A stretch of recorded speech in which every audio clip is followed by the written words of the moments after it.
presença, glória a Deus. Marcelo Silveira, Deus te abençoe, a paz de Cristo, a paz a todos os irmãos, amém. Pastor Gilvan conosco, Deus é bom o tempo todo, pastor, um abraço. Marechal Hermes, glória a Deus.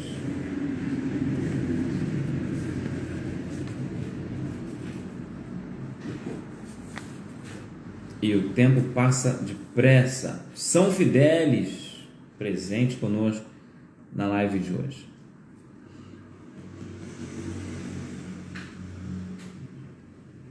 Pastor Agil, glória a Deus. Bangu também está conosco, pastor Carlos Lolli, pastor Moisés Martins entrando na live, é ele, o mestre dessa noite, pastor Moisés Martins, já será apresentado. Muito bem, nós estamos começando mais uma live, tenho certeza que vai ser edificante, pastor, glória a Jesus. Um abraço ao pessoal de Tomazinho,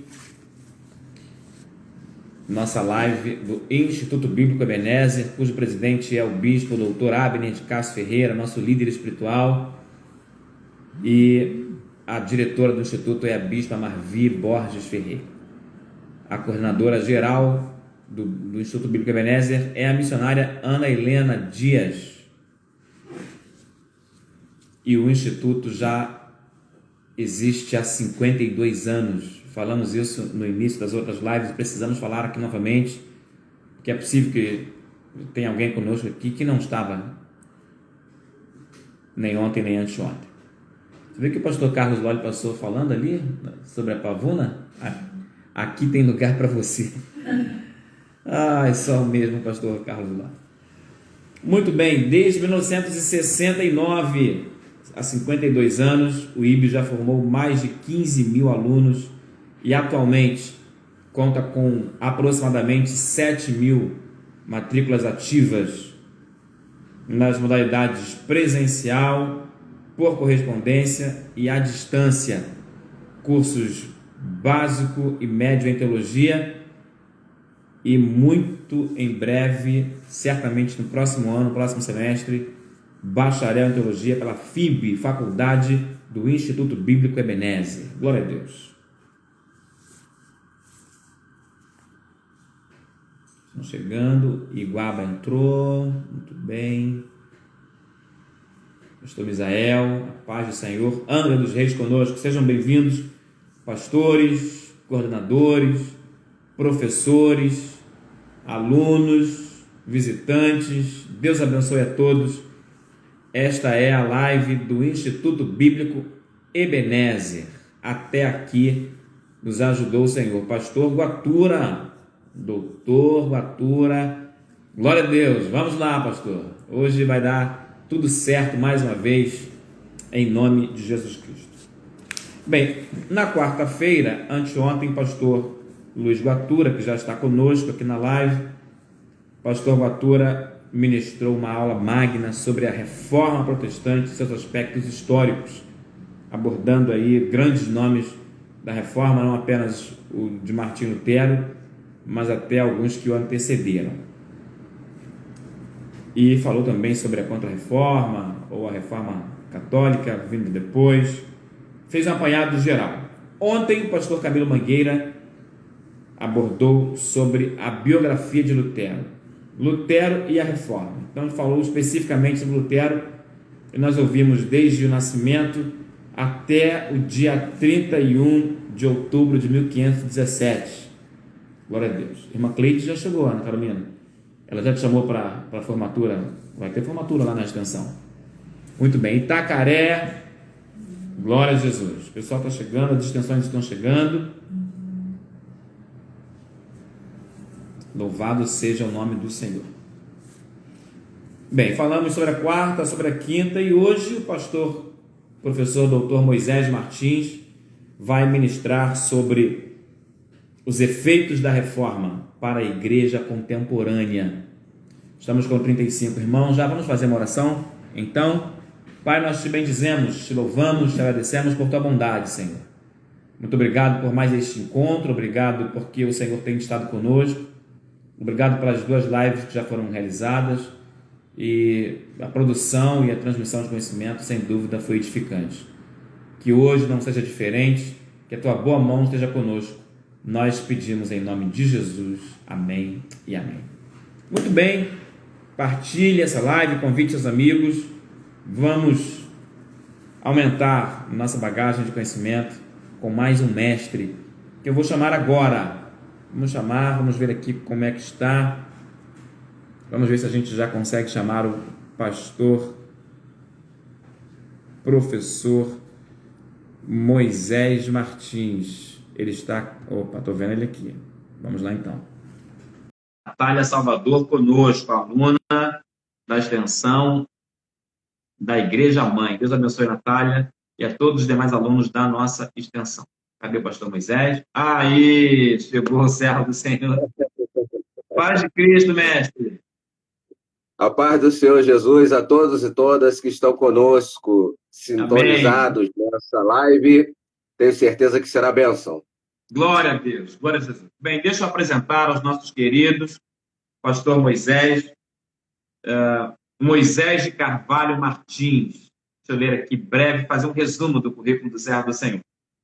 Graduado em Teologia pela Faculdade Batista Betel, graduado em História pela Universidade Federal Fluminense, a UF, tem especialização em História Moderna, também pela UF, especialização em Filosofia pela Universidade de Gama Filho, mestrado em Ciência da Religião pela PUC de São Paulo, doutorando em Ciência da Religião também pela PUC de São Paulo, professor de Filosofia da Rede Estadual do Rio de Janeiro, professor de Ciência da Religião e de História da Filosofia da FAECAD, membro titular da Academia Evangélica de Letras. Isso é de uma moral, glória a Deus.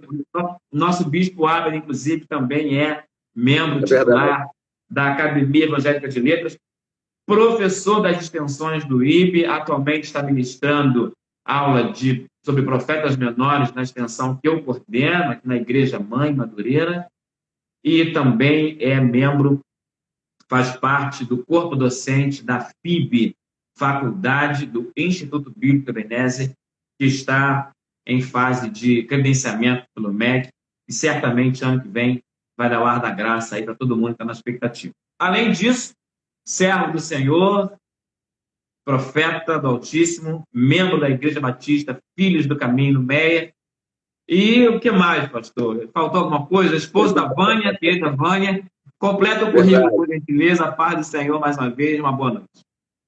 Amém. A paz do Senhor Jesus. É uma honra estar com vocês aqui nesta noite. Eu tenho certeza que poderemos fazer algumas interações que vão propiciar a nossa ampliação de visão acerca do fenômeno cultural chamado Reforma Protestante, e vai contribuir para colocar algumas questões que já foram vistas por aqueles que me antecederam, mas nós estamos formando um painel o mais amplo possível de percepção do que significou e o que representou a reforma. Maravilha, pastor, maravilha. Bem, eu falei aqui, antes de convidar o senhor certamente estava nos ouvindo, o professor Luiz Batura nos falou na quarta-feira sobre a Reforma Protestante e valorizou os seus aspectos históricos. Ontem, o pastor Camilo Figueiredo falou sobre a Reforma Protestante, valorizando a biografia de Martim Lutero. E hoje, o senhor vai falar sobre a Reforma, valorizando a relação que ela tem com a igreja contemporânea, quais são, de repente, aí os legados, porque é importante conhecer, por onde a gente começa quando a gente vai tratar sobre reforma e igreja moderna, pastor. Muito bem.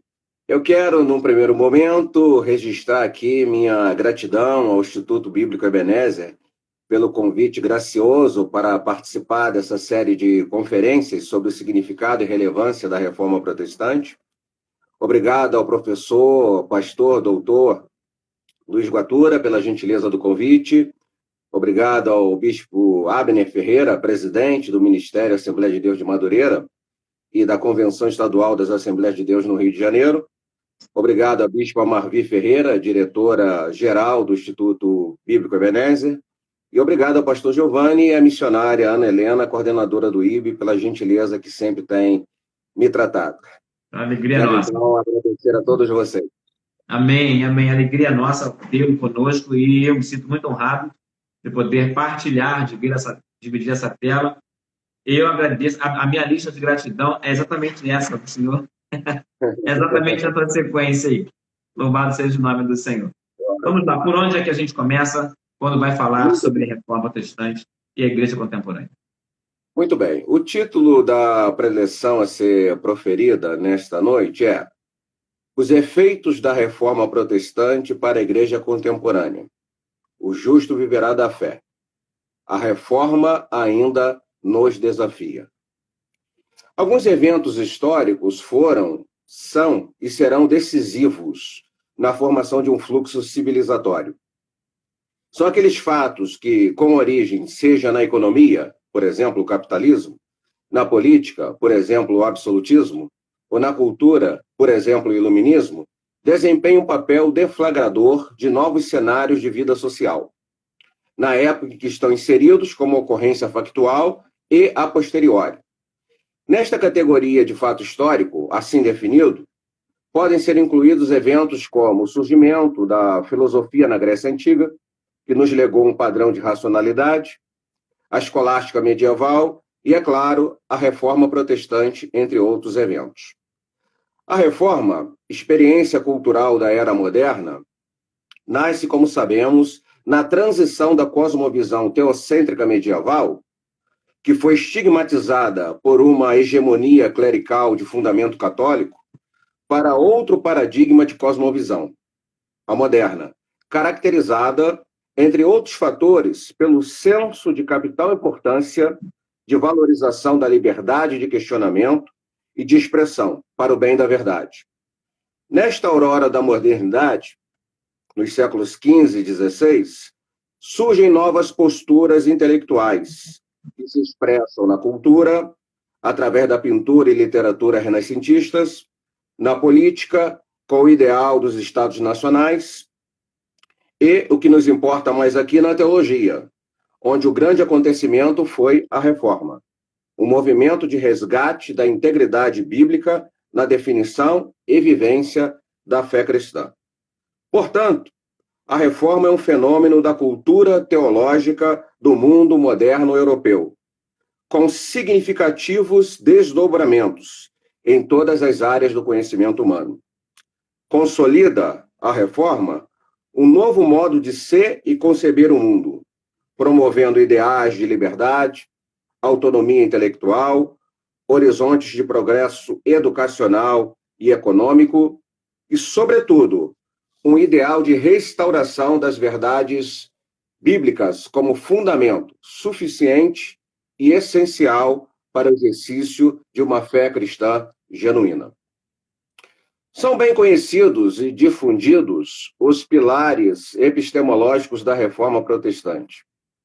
O principal deles, que viabiliza os demais, é justamente a consagração das Escrituras como elemento no corpo da convicção cristã, que julga, interpreta e confere sentido à experiência eclesiástica.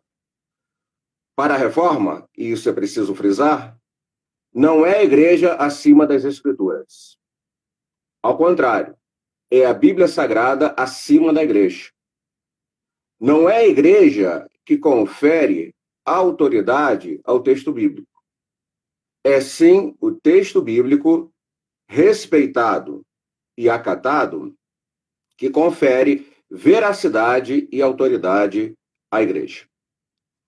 A reforma não só trouxe a Bíblia para o centro da fé, seu lugar de direito, mas também fez da Bíblia o instrumento por excelência para pensar a sociedade, sua governabilidade e seus espaços de consolidação política e cultural. Os demais preceitos da reforma a centralidade de Cristo no processo salvífico, o direito dos fiéis ao sacerdócio de suas almas, o postulado da fé como determinante da salvação, tornam-se dogmas viáveis e reguladores do sentimento religioso da comunidade de fé por causa da luz que emana da revelação bíblica. A Bíblia é, de fato, fonte de iluminação. Lá no século XVI, em nosso mundo contemporâneo e em qualquer período histórico. Para os sentimentos, ela é luz, para os pensamentos, ela é luz, e para os relacionamentos dos cristãos, ela é luz. Seja numa esfera individual ou coletiva, enquanto igreja local ou universal. Então, esses elementos introdutórios acerca da reforma são importantes e necessários de sempre serem frisados.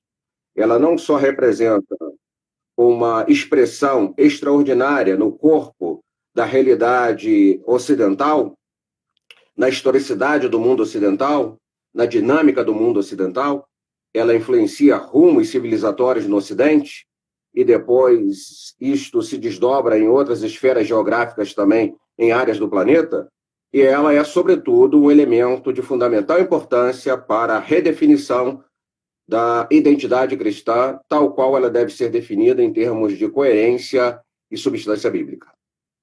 Maravilha. Vamos, então, retomar algumas anotações desse primeiro momento, enquanto você bebe a sua água. Achei extremamente interessante que alguns queridos estão fazendo anotações, eu também estou fazendo as minhas. Eu vi aqui que o nosso pessoal de Lisboa também já está antenado conosco, nossa extensão de Lisboa. Um abraço para todo o pessoal de lá. São agora 8h20 no nosso horário de Brasília. Deve ser lá 00h20. Um abraço também. O pastor Eliseu Kessler passou também por aqui. Deus abençoe a todos que estão conosco. Bem, eu anotei que não é a partir da reforma, um dos valores que a reforma está confirmado, 00h20 lá. Ok. Não é a igreja, é o texto bíblico, o senhor comentou, é o texto bíblico que confere autoridade à igreja e não o contrário. Isso é extremamente importante de ser ressaltado, e também a igreja não está acima das escrituras, mas é a Bíblia que está acima da igreja. Achei isso extremamente... As escrituras estão acima da igreja e ditam a norma da igreja. Isso também é importante. O senhor pensa, já pegando um gancho para o que há de ser lá a questão da igreja contemporânea, o senhor vê que há muitos riscos dessa verdade estar sendo desobedecida atualmente ou não? A Bíblia e as Escrituras continuam sendo o centro. Nosso presidente acabou de entrar, bispo Dr. Abner Ferreira, e nós o cumprimentamos com a paz do Senhor. É uma alegria. Obrigado pelo privilégio, presidente, e a oportunidade que o senhor, como presidente desse instituto, está permitindo da promoção do conhecimento através dessa ferramenta. Deus o abençoe em Cristo Jesus. Quero aqui também saudar ao bispo Abner, meu confrade ali na Academia Evangélica de Letras do Brasil. E é um prazer tê-lo aqui, bispo. Que Deus possa continuar abençoando, iluminando a sua jornada eclesiástica, existencial, que as bênçãos de Deus estejam poderosamente sobre a sua vida. Amém. De fato, pastor, até que ponto as escrituras continuam sendo respeitadas hoje ou não? Como é que a igreja está acima das escrituras acima da igreja? Por favor. Eu acho que existem dois termos que podem nos ajudar na reflexão sobre essa questão. O primeiro deles é a ortodoxia e o segundo deles é a ortopraxia. Eu acredito que, em termos teóricos, não há divergência no cenário teológico do protestantismo e do pentecostalismo acerca do valor das escrituras como elemento central e decisivo na configuração do sentido da fé. Agora, à medida que o processo de organização do espaço eclesiástico e da vivência da fé se coloca, seja na experiência da igreja, no sentido mais coletivo, ou na experiência individual, dos filhos e das filhas de Deus, talvez existam algumas coisas a serem pensadas. O quanto a Bíblia tem sido, de fato, o elemento que define os parâmetros da minha vida. E o quanto a Bíblia tem sido, de fato, o elemento que define os parâmetros dos objetivos, dos alvos e das ações eclesiásticas das igrejas protestantes e pentecostais em geral. Não há uma discordância quanto ao fato de que a Bíblia tem uma centralidade que é indiscutível. Ela que é a luz que Deus nos trouxe como revelação para o caminhar da igreja. Mas no dia a dia, e talvez no processo de organização da vida cristã, no mundo da igreja, ou mesmo em nossa vivência nas relações em que estamos inseridos, é sempre um desafio que se coloca de saber se a Bíblia está sendo central e decisiva para os nossos pensamentos, sentimentos e decisões. Repito, seja numa dinâmica de ação mais individual, ou seja, no projeto de ação de uma denominação evangélica. Aí fica questões que nós devemos pensar e observar com muito critério, com muita meticulosidade.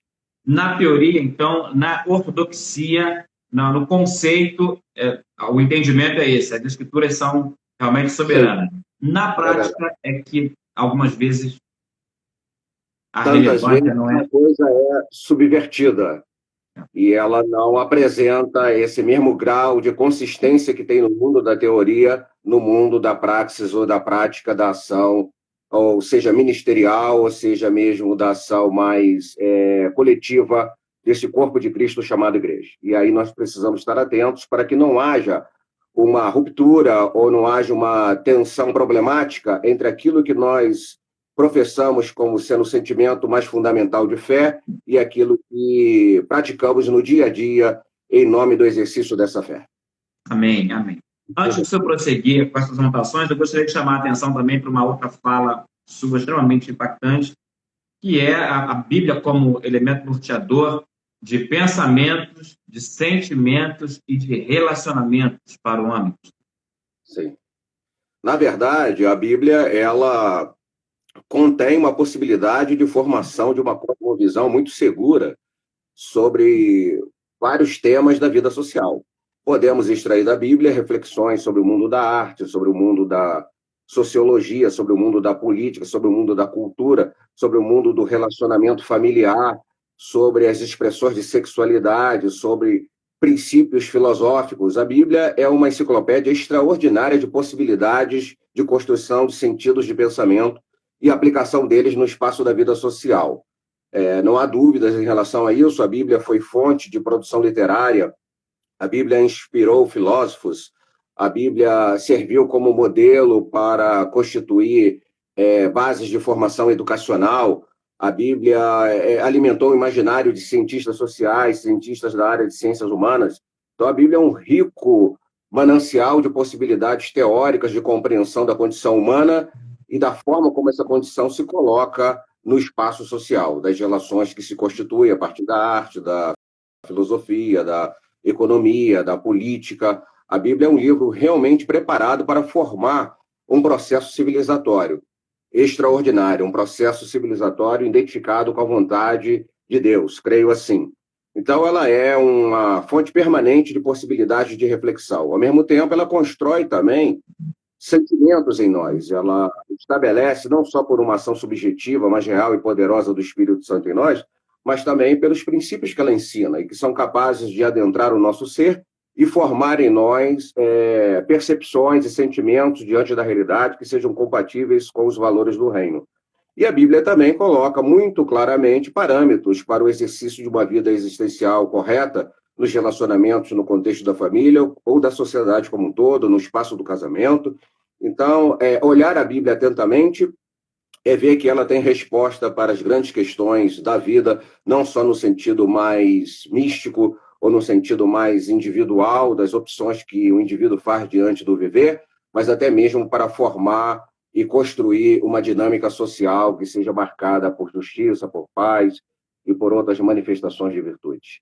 Maravilha. Nada melhor do que uma live como essa, a gente ouvindo um doutor em teologia nos conscientizando cada vez mais da importância e da relevância das escrituras para a vida cristã no dia a dia. Eu Eu fiquei sabendo agora, a secretária informou que a igreja...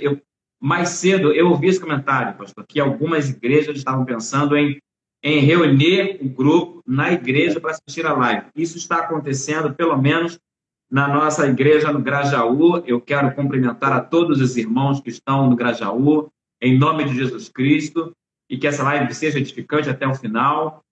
Também a congregação de Silva Vale, meu amigo pastor Anderson disse que faria a mesma coisa, não sei se conseguiu. Se tiver conseguido, por favor, alguém sinaliza aqui, mas um abraço a todas as igrejas que juntas estão reunidas em torno de uma live promovida pelo Instituto Bíblico Ebenezer. Isso é um marco histórico, é algo assim inédito na história do Instituto, e isso é uma bênção. Pastor Maurinho Ferreira, grande pregador, Deus abençoe o senhor, pastor, em Cristo Jesus. Pastor, vamos continuar. Antes disso eu prosseguir, desculpa a curiosidade, mas, bem, das 5 solas tem a Escritura, Cristo, fé, graça e a glória só de Deus, ou só a Deus. Dessas 5, o senhor arriscaria dizer, então, que essa primeira, só a Escritura, ela é a mais importante, a mais relevante? É arriscado a gente dizer qual é a mais importante que a outra, ou não? Ou dá para dizer que sim? Eu acredito firmemente que o que nós entendemos de graça, entendemos pela revelação escriturística. Okay. O que nós concebemos como fé é através da revelação escriturística. Cristo nos é revelado de uma forma subjetiva pela ação do Espírito Santo em nós e de uma forma objetiva, mais plena e mais geral, através das Escrituras. Então, qualquer que seja a reflexão teológica que se faça sobre um tema da vida cristã, nós precisaremos olhar o que a Bíblia diz e, a partir daí, sim, definir corretamente o que é a graça, o que é a fé, qual o sentido da glória de Deus. A Bíblia necessariamente é o elemento determinante, em última instância, ou em primeira instância, para que os saberes teológicos sejam constituídos e sejam efetivados, e estejam isentos de erros ou de problematizações que venham a impedir uma compreensão mais adequada daquilo que é a vontade de Deus para os seres humanos. A Bíblia sempre no centro de tudo. Maravilha. Eu diria então que, resumindo a sua fala, que o acesso às outras informações, a fé, a graça, a pessoa de Cristo, vem através das Escrituras. Isso é maravilhoso. Está confirmado, então, Silva Vale no templo assistindo. Deus abençoe a todos os nossos irmãos da congregação de Silva Vale. Se mais alguma outra congregação estiver reunida em torno desse projeto, só sinalizar aqui em nome de Jesus Cristo. Pastor, pode continuar, por hora as minhas perguntas terminaram. Ótimo, prosseguindo. A reforma protestante, portanto, não é uma voz caduca ou anacrônica. É, como foi, uma voz relevante e desafiadora para os rumos da cristandade, na era presente e no futuro que se avizinha. Porque sua voz é coerente com o legado das Escrituras. E as Escrituras que falaram aos homens e mulheres de outrora, falam aos homens e mulheres de hoje. E, na verdade, falará sempre. A mesma mensagem poderosa de denúncia de pecados privados e públicos. A mesma mensagem graciosa de esperança e fé para indivíduos, famílias e civilizações, perdidos e perdidas no caos de um mundo aprisionado por falsos princípios, como o materialismo e relativização da verdade. A mesma mensagem impactante de regeneração através do bem supremo, para a superação da degeneração que o mal opera, seja ele um mal imanente ou um misterioso mal espiritual. A Bíblia é a palavra de Deus e, por ser a palavra de Deus, é infalível, eterna e boa para as nossas consciências estarem seguras e nossas dinâmicas existenciais bem firmadas na verdade. A reforma protestante, seus objetivos e valor, permanecerá como uma manifestação profética, celestial nesse sentido, entre nós, discípulos de Cristo, enquanto algumas circunstâncias problemáticas afetarem o mundo eclesiástico cristão contemporâneo. Repito esse parágrafo. A reforma protestante seus objetivos e valor, permanecerá como uma manifestação profética celestial neste sentido, entre nós, discípulos de Cristo, enquanto algumas circunstâncias problemáticas afetarem o mundo eclesiástico cristão contemporâneo. Vejamos, enquanto houver manipulação sacerdotal da fé, em nome de interesses eclesiásticos reprováveis, a reforma falará. Enquanto a legítima liberdade de pensamento cristão for cerceada por arbítrios indevidos, a reforma falará. Enquanto o cristianismo sofrer distorções antibíblicas por qualquer falso profeta que se levante arrogantemente em nome da fé, a reforma falará. Enquanto for necessário desafiar intelectualmente o que desafia intelectualmente a fé cristã, a reforma falará. Enquanto superstições medievais lutarem por permanecer no cenário do cristianismo, impondo falácias, a reforma falará. Enquanto a fé for prisioneira de projetos humanos antibíblicos, a reforma falará. Enquanto as fábricas produtoras de heresias continuarem na ativa, espalhando erros teológicos nas searas do reino, a reforma falará. Sim, a reforma ainda fala, porque foi uma voz profética, e vozes proféticas são eternas. Que maravilha! Reforma como voz profética, como manifestação profética. Eu notei algumas coisas aqui. Manipulação da fé, distorções antibíblicas, desafios intelectuais, superstições espirituais, fé prisioneira de projetos humanos, produção de heresias, eu diria, em larga escala. Bem, eu acho que nesse momento já dá para a gente responder uma pergunta que fizeram ainda há pouco. A igreja da atualidade, meu amigo, pastor, professor, doutor Moisés Martins, a igreja da atualidade precisa de uma nova reforma? Seria o caso? Sim ou não? Ou esta reforma que nós estamos celebrando hoje, como já dá para, como voz profética, dar conta das reflexões necessárias para o tempo presente? É preciso ou não uma nova reforma? Adiantando um pouco questões que apareceriam na conclusão, seria viável e oportuno dizer que a natureza da igreja, nesse processo histórico que ela está inserida, é de constante ação de reforma.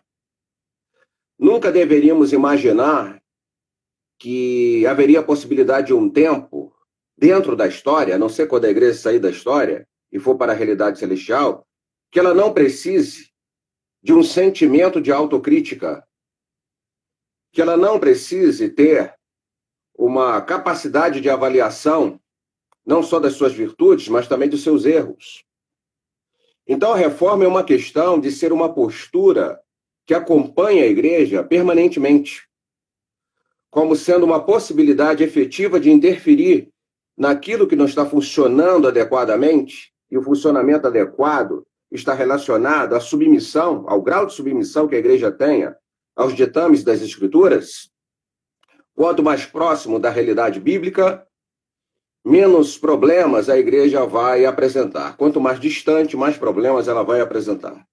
E cabe a todas as denominações, todas as lideranças, observarem esse grau de proximidade entre a sua experiência de fé cristã, seja no exercício de uma liderança ou no exercício de uma prática pessoal da sua fé, o quanto está próximo, aproximado ou distanciado das verdades bíblicas. Então, na verdade, essa pergunta deve ser respondida dentro desse ângulo de observação. A igreja deve estar permanentemente olhando a possibilidade de mudanças e transformações e de reforma, esse é o sentido da palavra, mudar e transformar, tudo aquilo que vai, ao longo do tempo, se degenerando em termos de uma identidade cristã legítima. Isso pode estar ocorrendo na esfera da definição de louvor, isso pode estar ocorrendo na esfera da pregação, isso pode estar ocorrendo na esfera do exercício dos dons espirituais, isso pode estar ocorrendo na esfera do papel de ação social da igreja, mínimo que seja, mas para contemplar necessidades e superá-las, mostrando o seu senso de solidariedade para com aqueles que sofrem. Então, há muitos desafios que são colocados pela igreja, e à medida que ela tem a percepção de que esses desafios não estão sendo respondidos dentro da lógica da resposta bíblica, a reforma deverá aparecer como única alternativa de retomar uma experiência cristã mais saudável e mais determinada pelos horizontes do texto bíblico e da revelação que nos foi dada nas páginas do Novo Testamento. Essa é a grande questão que eu acho que deve ser pensada e colocada. Bem, o senhor sugere, então, uma prática regular, habitual, constante da igreja, assim, não um movimento isolado. De reforma, é um processo perfeito.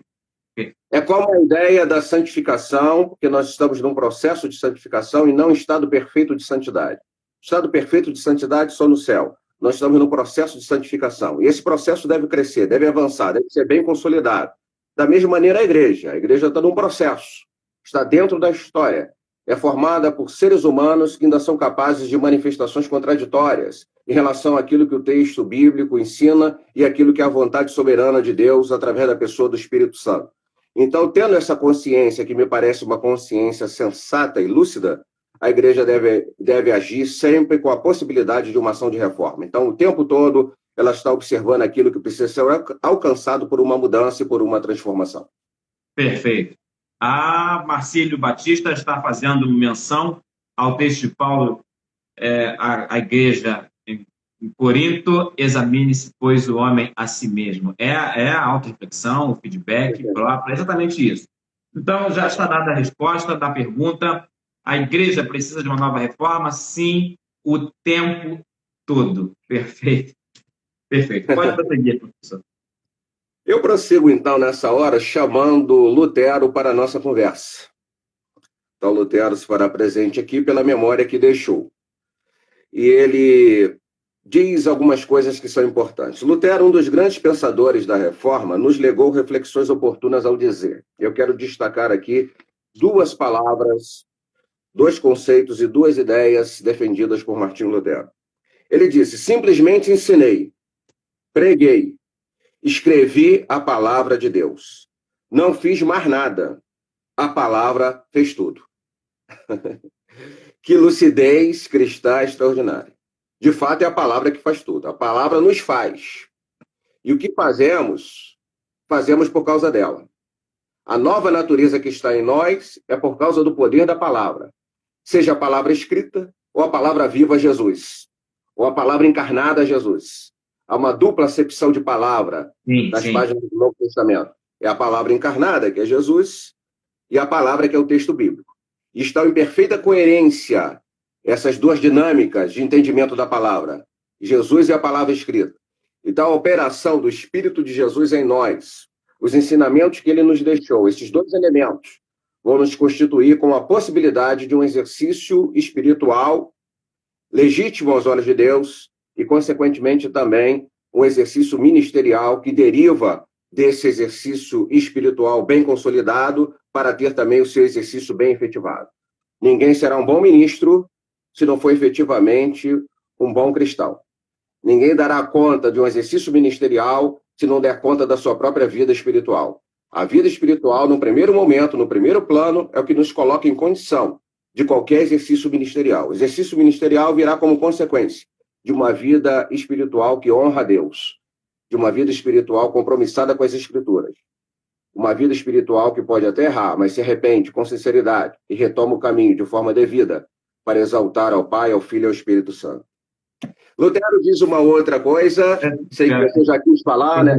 Eu preciso que o senhor repita, pelo menos, essa live vai ficar gravada, mas é de uma riqueza absurda. Eu preciso que o senhor repita, tu já comentou e concluindo, inclusive, que a vida espiritual precede a vida ministerial, mas eu preciso que o senhor repita a frase, apenas, não somente repita a frase de Lutero, por favor, em relação à palavra que ele fez, em relação à palavra. Lutero diz assim, abro aspas, simplesmente ensinei, preguei, escrevi a palavra de Deus. Não fiz mais nada. A palavra fez tudo.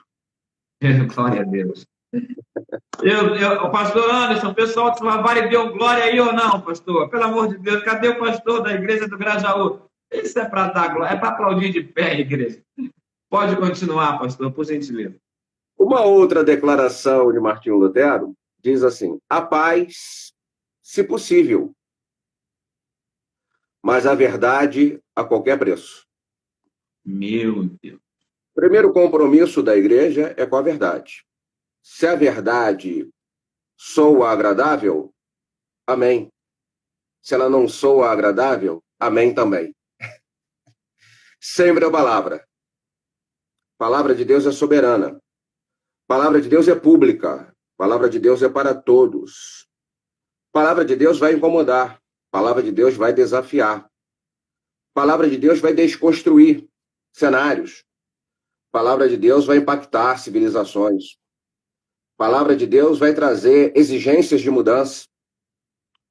A palavra de Deus expressa patamares elevados de ética. A palavra de Deus é identificada plenamente com Ele. Nossas palavras humanas nem sempre estão identificadas plenamente conosco. Às vezes existe uma ruptura entre nós e as nossas palavras.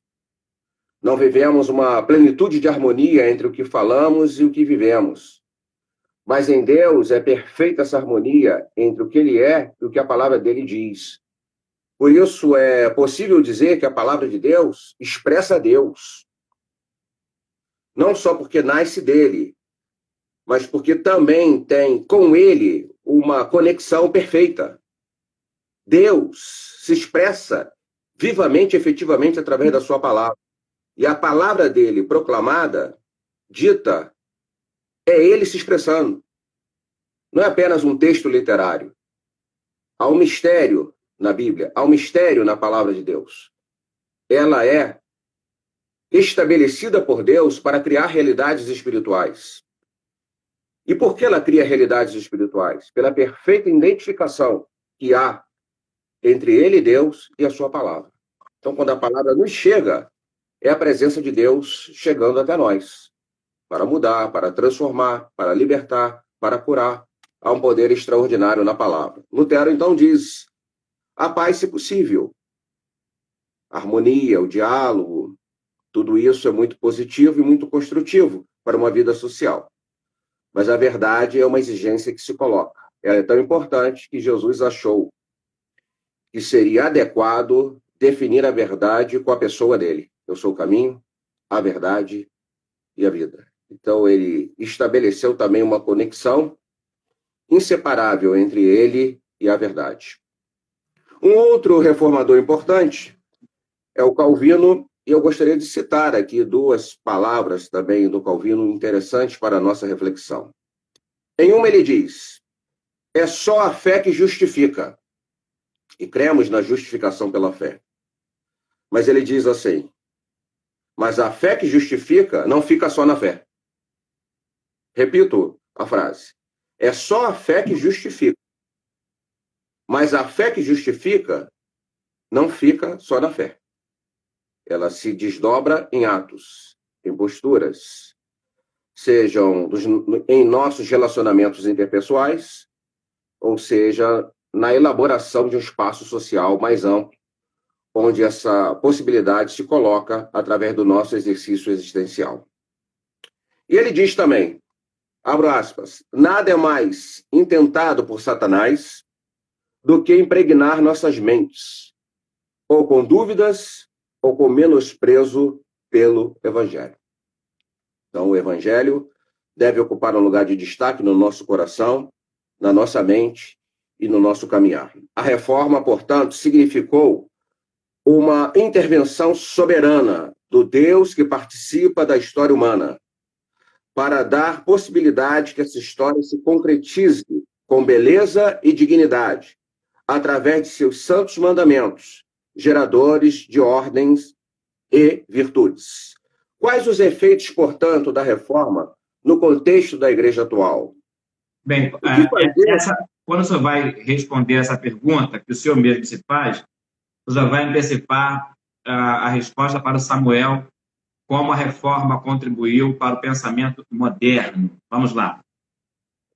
Eu diria, antes de ler o meu texto, para exemplificar, a reforma, por exemplo, contribuiu para o ideal de democracia. O mundo político medieval era um mundo marcado por uma ação de poder autoritário, eclesiástico, exercido pela Igreja Católica, que tinha ali um controle hegemônico da sociedade, um controle hegemônico da sociedade, da vida social.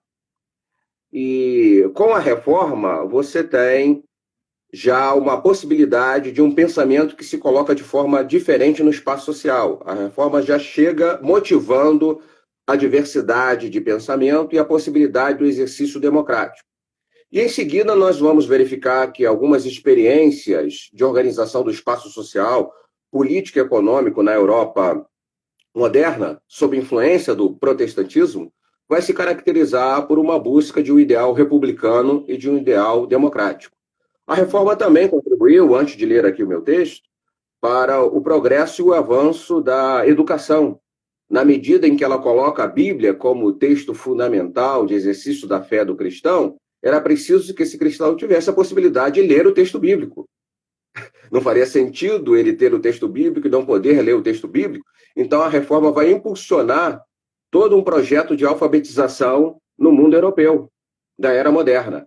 Esses dois aspectos, como exemplo, a questão do processo educacional e a questão da dinâmica política, no que diz respeito aos ideais republicanos e democráticos, já seriam suficientes para evidenciar o quanto que a reforma foi importante como impacto civilizatório e permanece entre nós com a sua herança. Na educação e também na democracia, a reforma influenciou nas questões modernas. Muito bem.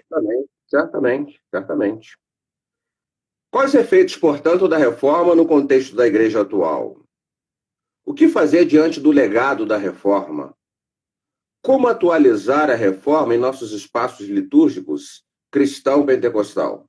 Eis a questão. Quero colocar 3 pequenas teses reflexivas que englobam, de alguma maneira, essas perguntas. Primeiro, cabe à igreja valorizar intensamente o estudo bíblico como ferramenta de consolidação da maturidade cristã. Não há maturidade cristã sem aprofundamento da compreensão das verdades bíblicas, formando esse processo discípulos plenamente conscientes da índole do Evangelho. Temos que ter plena consciência do que é o Evangelho, para que haja uma cidadania espiritual com ética e produtora de bons frutos. Esse é o primeiro ponto. Esse primeiro ponto me lembra, desculpa a gente interagindo assim, mas é importante, esse primeiro ponto já me lembra muito pastor Marcos Santana, que faz parte do grupo de professores da nossa faculdade e deve estar nos assistindo. Pastor Marcos Santana foi meu pastor por 7 anos numa igreja e ele valorizava extremamente o mergulho, a inserção no estudo da palavra, incentivando, inclusive, os jovens obreiros a que assim o fizessem. Realmente, cabe à igreja, então, sem aprofundamento bíblico, não há maturidade cristã. Que coisa espetacular. Pode prosseguir, mestre. Porque, às vezes, falamos de metáforas para a igreja. E 2 grandes metáforas, que são assim importantes, entre outras, seria a ideia da igreja como hospital, porque a humanidade padece de doenças de vários tipos, não só doenças físicas, mas doenças morais, quiçá doenças intelectuais, doenças relacionais, uma série de doenças. Então, a igreja é um lugar, é um espaço de saúde, de cura e de restauração. Então, a ideia da igreja como hospital é uma boa ideia para configurar aquilo que a igreja é. Mas uma outra ideia também muito importante para evidenciar o que é a igreja é o ideal de uma escola. A igreja é um espaço de ensino para ensinar não apenas valores metafísicos de uma realidade transcendente e sobrenatural, mas também para ensinar vivência humana, para ensinar como se vive como ser humano. Aquela grande interrogação da filosofia, como devemos viver, a Bíblia tem uma resposta ética muito sólida e muito garantida de assegurar respeito, solidariedade e um bom desenvolvimento e encadeamento nos espaços da vida social. Segundo, cabe à igreja proclamar a centralidade de Cristo no processo de salvação, ressaltando também seu senhorio nas esferas gerais de nossa existência humana, tanto quanto a potencialidade do cristianismo para constituir rumos de justiça, paz, fraternidade e respeito no quadro geral da vida social das civilizações. Então, não é apenas uma questão da proclamação da possibilidade salvífica para uma vida com Cristo após a morte, mas é também uma questão que diz respeito ao senhorio de Cristo. Ele não morreu apenas para ser o nosso Salvador, morreu para ser o nosso Senhor, Senhor da totalidade do que somos, da totalidade do que queremos, da totalidade do que sentimos e da totalidade do que pensamos. Ele quer um senhorio perfeito, global e completo sobre as nossas vidas. Então, esse é um ponto que também temos como herança da reforma, e é importante pensar isso no contexto da igreja. A igreja precisa trabalhar no sentido, não só que haja adoradores que adorem ao Pai em espírito e em verdade, no sentido mais espiritual da colocação dessa questão, mas que hajam homens, por exemplo, vivendo uma masculinidade sadia e mulheres vivendo um papel feminino adequado, filhos dentro de um quadro familiar respeitoso para com seus pais, e assim formando famílias que sejam espaços de crescimento, de amor, de mutualidade, de respeito, de carinho, de afeto, o que é tão decisivo e fundamental para uma sociedade equilibrada, para uma sociedade melhor. Terceiro, cabe à igreja a coragem de corrigir rumos, a exemplo dos reformadores. Tiveram coragem de corrigir rumos, que disseram não ao poder eclesiástico vigente, no que tange a seus equívocos, em nome da solene verdade tão claramente evidenciada nas páginas do Antigo e do Novo Testamento. Então é preciso que a igreja tenha coragem, já falamos isso, de olhar os seus próprios defeitos e negá-los e reconstruir ou ressignificar, que é a palavra do momento, a sua identidade de igreja para ser mais compatível com o cenário bíblico e escriturístico. Vou avançar um pouquinho, posso? Deixa eu só lembrar, aprofundamento bíblico, senhorio de Cristo e coragem para corrigir rumos. São legados da reforma protestante para os nossos dias. Pode prosseguir, nós precisamos nos organizar nos próximos 10 minutos, tudo bem? Eu temo, inclusive, que a live caia antes, mas vamos lá arriscar próximos 10 minutos. Vou avançar bem. A igreja do mundo contemporâneo se insere em especificidades culturais distintas de outros tempos. Nossa sociedade odierna vivencia desafios dramáticos e complexos, que exigem das instituições e indivíduos cristãos uma ação consciente, solidária, profética e ética, anunciando e vivendo uma experiência de fé evangélica que, com sabedoria e firmeza de propósitos, seja resistente ao mal, se manifeste ele, o mal, na política, na economia, na cultura, onde for. Nosso tempo histórico é um tempo de banalização da vida, de aviltamento da condição humana, de insensibilidade social, de violências, fobias e tragédias globais, como a pandemia e a crise migratória. Um tempo de individualismo narcisista. Nossa sociedade é profundamente narcisista. De falsificações da verdade, de ódios ideológicos, de fanatismos religioso ou secular, de desconstrucionismo das tradições. Então é preciso que a Igreja de Cristo se posicione, sendo agência de salvação, sim, mas também força de ação de uma ética social que atue para resgatar pessoas da exclusão para uma cidadania efetiva. A igreja que anuncia um evangelho que não se reduz o ser humano à sua característica de ser espiritual, mas observe como Deus observa o ser humano em sua totalidade existencial e cumpra assim seu papel de ser sal e luz no mundo. É conveniente se espelhar no espírito da reforma, que semeou no coração da Europa moderna uma proclamação de fidelidade às escrituras, de resistência à violação da consciência cristã, de confronto com as iniquidades dos relacionamentos mais domésticos ou iniquidades teológicas, gestadas nos espaços sacerdotais. A justificação pela fé, doutrina central na lógica protestante, deve se traduzir em nós, Igreja de Cristo, como um sentimento de submissão plena ao Deus que é alvo e sustentador da fé. E esta fé, operando na igreja, é e faz. A dinâmica dela na igreja é e faz. Produz não só certeza de que somos filhos e filhas amadas de Deus, mas também produz um ímpeto de compromisso evangelizador, santificador e transformador.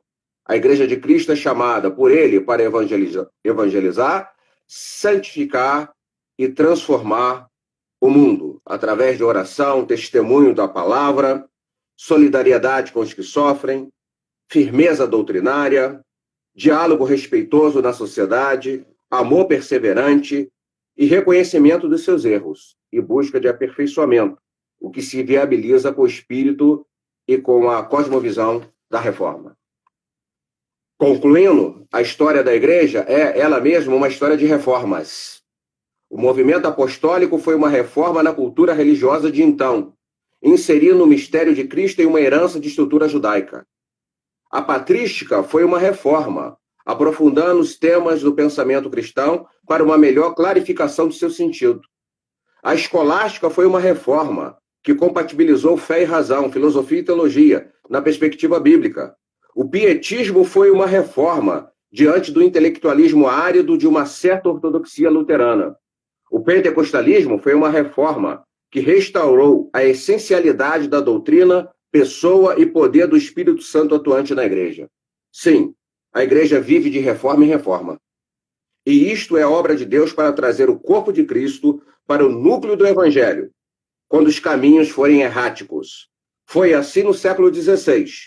E hoje somos desafiados a ter a fé dos reformadores e lutar por uma igreja santa, solidária e avivada.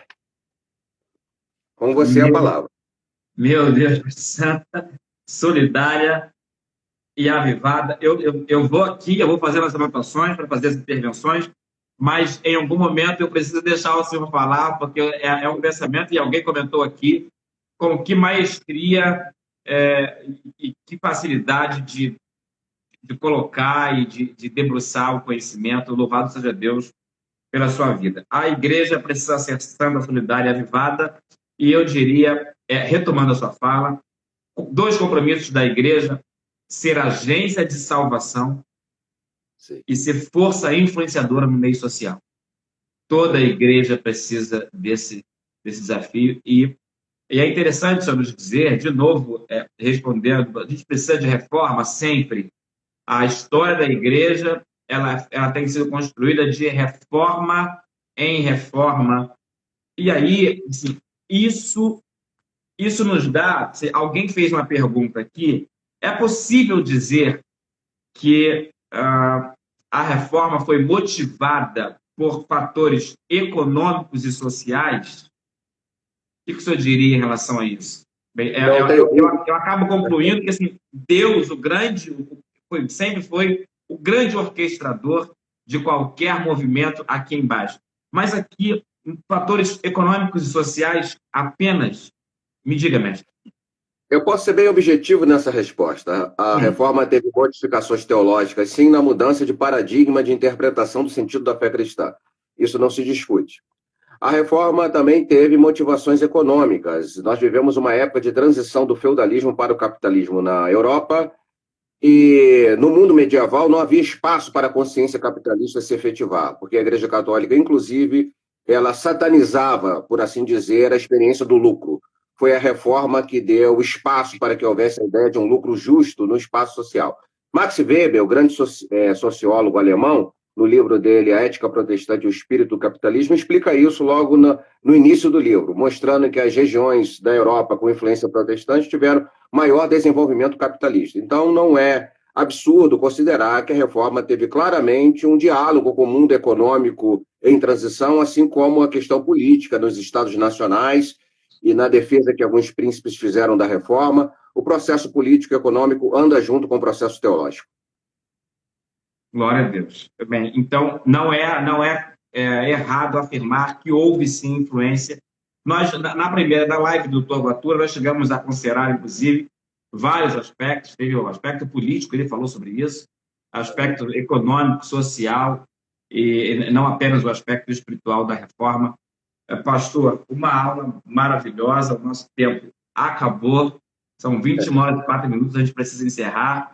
Eu quero louvar a Deus pela sua vida, pedir desculpas, nós não conseguimos, não tem condições de a gente responder a todas as perguntas. Em algum momento parou para mim aqui, a Carolina está me passando aqui. A Contra-Reforma foi o que impulsionou a missão católica romana em solo brasileiro junto aos portugueses? Eu vou repetir essa pergunta de Samuel Vieira.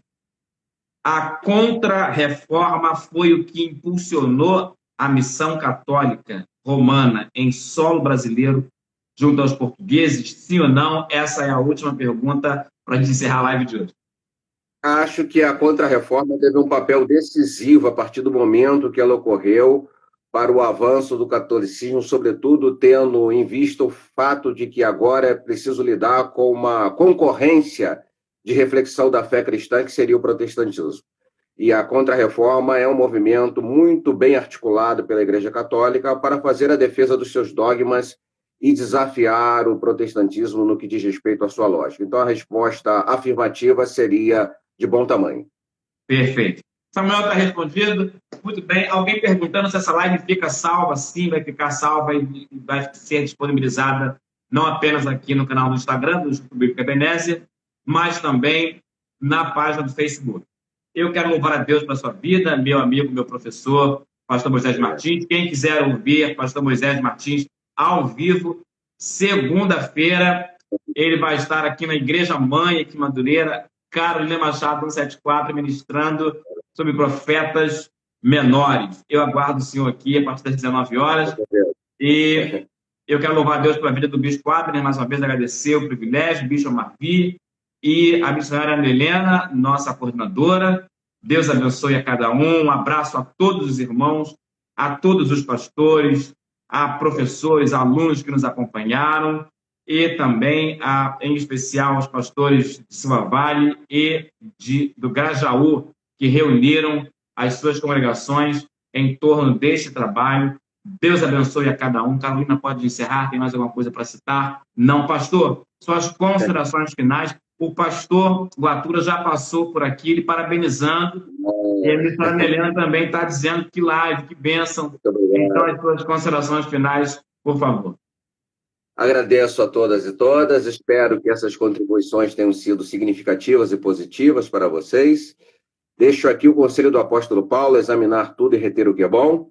Faça isso em relação a essa live, e foi uma honra muito grande. Eu louvo a Deus pela vida do Instituto Bíblico Ebenezer, minha vida já está relacionada com esse instituto, há muitos anos que faço parte dessa escola de formação de obreiros, e meu muito obrigado a todos. Um abraço aí ao meu amigo, Bispo Abner, todos os pastores presentes, pastoras, bispos e bispas, obreiros do Senhor e servos e servas de Deus. Que Deus possa abençoar grandemente cada um de vocês e vamos ficar firme na palavra de Deus, que é o nosso caminho, que é a nossa fortaleza. Amém, amém. Então, encerrando, a Igreja de Cristo caminha de reforma em reforma. Deus te abençoe. Até o próximo desafio que o IB vai nos impor. Um abraço. Até lá. Deus abençoe. Fica na paz. Amém.